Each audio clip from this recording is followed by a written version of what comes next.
Math 7, lesson 5.7, and that is adding and subtracting mixed numbers. So to find a common denominator for the fractional parts of mixed numbers, that's the first thing we're going to want to do. If the fractional part of the second mixed number is larger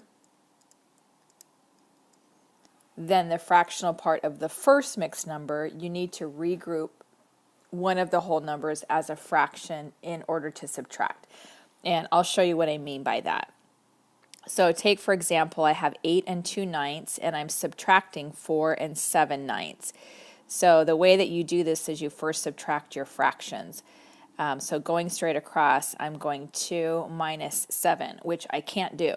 So I'm going to have to pull a whole number out of this 8.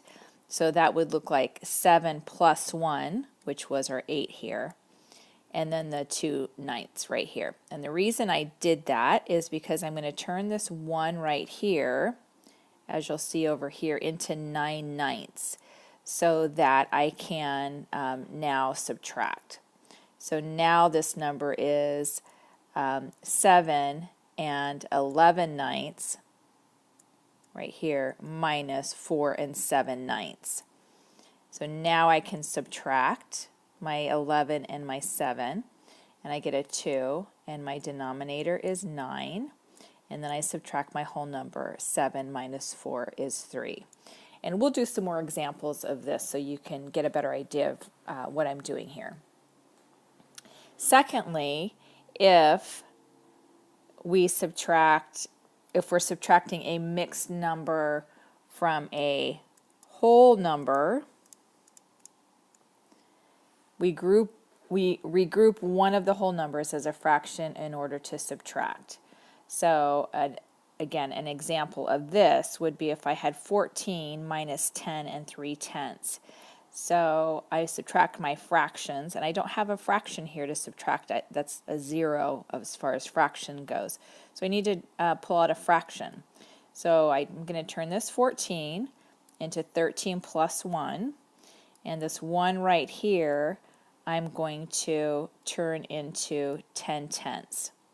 So now I have 13 and 10/10, which is the same as 14, which is what I had here. And now I can subtract these fractions. So now I have 10 minus 3, which is 7. So let's see, we have it right over here, 10 minus 3, which is 7, and our denominator is 10, and now I subtract 13 minus 10, and that is 3. Again, we're going to do some examples of this so we can see this a little bit more clearly.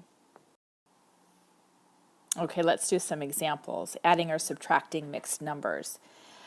So the first one here, what I like to do is if they're written horizontally like this, I like to write them vertically. So I'm going to change that to plus 7 and 2/5. That's just the way I see it better. You might like to do it across that way, horizontally. I'm going to do them vertically. So I'm going to take my denominator, and that's going to be a 5, and I'm going to add my numerators, and it's 3 plus 2, which is 5, and then my whole number is 10. So my answer is 10 and 5/5. 5/5 is the same as 1, so my answer is going to be 11. The second one, again, I'm going to rewrite it, so it is vertical plus 4 and 5/12. I need to find a common denominator, so that's going to be 12. And so I'm going to turn this into a 10/12. I'm going to add my denominator is 12. I have a 10 plus a 5 in my numerator, that's 15. My whole numbers is 7. So 15/12 is an improper fraction, so I'd have to turn that into a mixed number. So that is going to be the same as 7 plus 1 and 3/12, which is 8 and 3/12. And that is going to be 8 and 1/4. Number 9, let's see, I'm going to subtract 9 and 2 fifths. My common denominator is going to be 20, and so this is going to be 20, this is going to be an 8, this is going to be 20, and this is going to be a 15. So now I'm adding both of these, and they're both negative, so it's going to be a negative 15, and my denominator is 20, and I add the 15 and the 8 on the numerator, and that's going to be a 23. And so I'm going to turn 23 over 20 as an improper fraction. So I'm going to turn that into a mixed number, and so that is going to be negative 15 plus negative 1 and 3/20,